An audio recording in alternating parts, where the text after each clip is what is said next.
Well, hello to you wherever you are. Um, we are not out and about, obviously. We're in the back 40. Today I'm doing a little bit of a different video.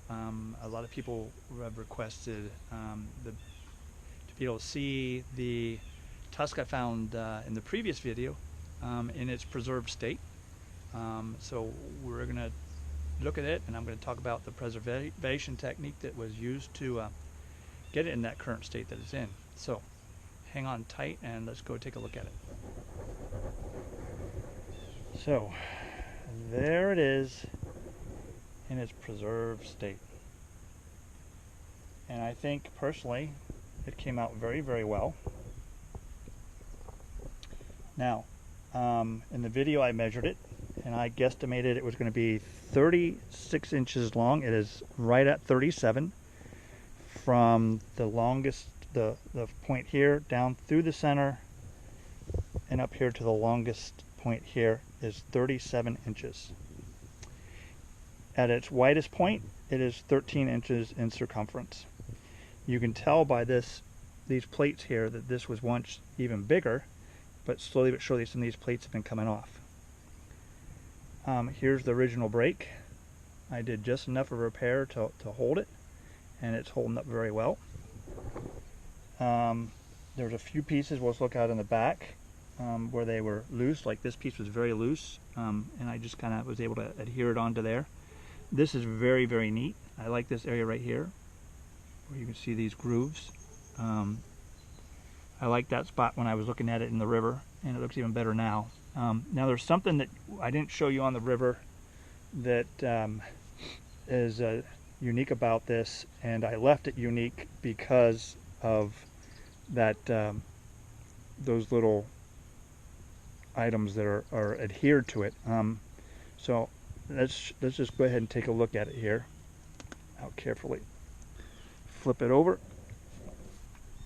and put it down very gingerly. Now, as you can see, this material here adheres to sometimes bones, sometimes wood. I'll find wood with this in it, and my first piece of ivory I ever found, somebody walked past because it had this on it, but I recognized it for what it was. I was able to dry it and take all this off, but that was just a small little outside plaque of this material. I didn't do that to this. I decided it should stay there because that's the way I found it, and it's very unique. And as you can see down through here, I left all of this material here, even on this end, the river rocks. I left them in there. It just gives it a good bit of character as far as I'm concerned. I like this area too. But it came out very well, in my opinion. It's a little bit glossy, but I like it being just a little bit glossy. I don't think it's overly glossy, and it hasn't yellowed at all. So the technique I had to use was, I got it home. I kept it wet because it was wet. I actually had it wrapped in cloth.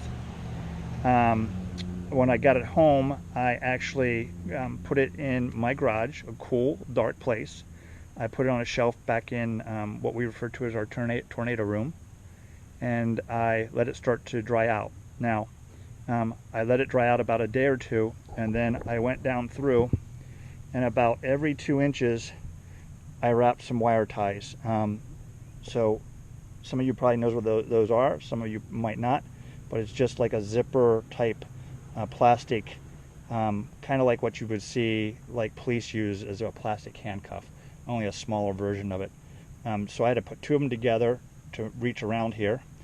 I put them about every 2 inches or so, depending on how I felt the material was, the whole length of the tusk. I tightened them down tight, put it back in the garage, in the tornado room, and I let it sit there.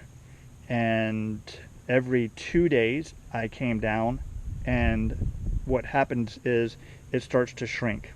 So all the wire ties that were tight before, I had to tighten them down 1 or 2 ratchets on notches on the ratchet strap itself there. So I've had to do that every 2 days. I had to go back down, go back down, go back down, and go back down. And actually, when I first put it in the room, I stood it up on end and let the water drain out of it for about 48 hours, the first 48 hours. Then I put it on the shelf and I let it dry a little bit more, and then I started doing the ratcheting. Once I got to the point where I could tell it was no longer shrinking, it had not kind of lost that swelling from the water, that's when I took it out, and that took about 3 weeks to get it right to where I want it to be. And then I started mixing up my proportioned product and water. So what I use for tusk material is this material right here, which was recommended to me by a very smart individual who deals a lot with items like this and the preservation of them. Mr. Hill helped me out greatly, gave me guidance, and I was able to suspend this tusk in the shape it's in now. Again, I'm very pleased with the results. I had some difficulties. These pieces here were very, very fragile, and over the time in the process of drying, they became looser and looser and looser until the point where they were no longer attached, and I had to reattach them. I believe this piece actually fell off while I was on the river yet. When I went to move it from the river to my vehicle, I noticed it laying in the grass. I picked that up and put it in my pocket and brought it with me. But it's a very beautiful item. I like it. I don't display it on this side. We'll go back here. I'll flip it back over,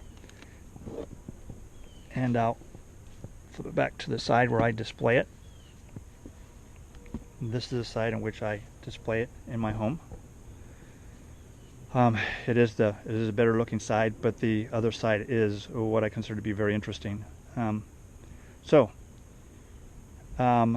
I'm going to tell you that before I found this piece, I found several small pieces, and I looked at 100 fakers. I'd paddle down the river and see something sticking out of the embankment, turn around, paddle back upstream, which is always a bit of a challenge, and rub my hand along it until I found a branch coming off, or some other indicator that made me realize that what I was looking at wasn't in fact tusk, but it was in fact a tree branch or a bent log or something.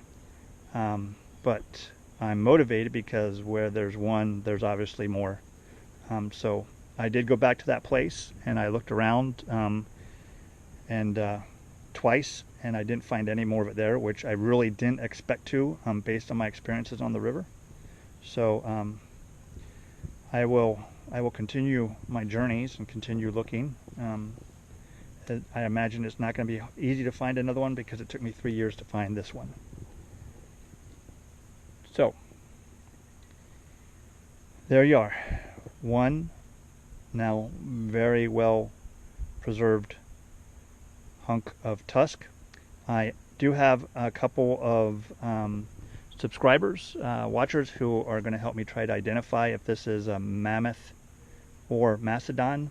I personally feel that it's going to end up being mammoth, but we're going to do some looking at the ends to see if we can see the cross hatching. I'm not sure we're going to be able to see that, but I'm going to do my best to get some pictures of that and get them off to these individuals who have a little bit better knowledge on this than I do. But there you go. There is my beautiful, wonderful, one-of-a-kind mammoth tusk. So I want to tell you all, I really appreciate the response I got on my last video. It was extraordinary, the number of people who viewed it and are still viewing it today as I stand here talking to you a week later. I wish every find could be as memorable as this one, but my vlog is I'm going to show you the successes, and I'm going to show you the failures. I'm going to show you the run-of-the-mill items. Sometimes I've traveled miles before I find something that's maybe you guys think isn't that substantial, but for me, after miles and miles of traveling, I'm happy to get it in my hand. So please stick with me. They're not going to all be exciting. I'm not going to find tons of mammoth tusks. I know that. But what I will do is try and keep you entertained and informed as I can. So I appreciate you coming with me on my journeys. I hope you stay with me. And for now, I'll say, Scouts out.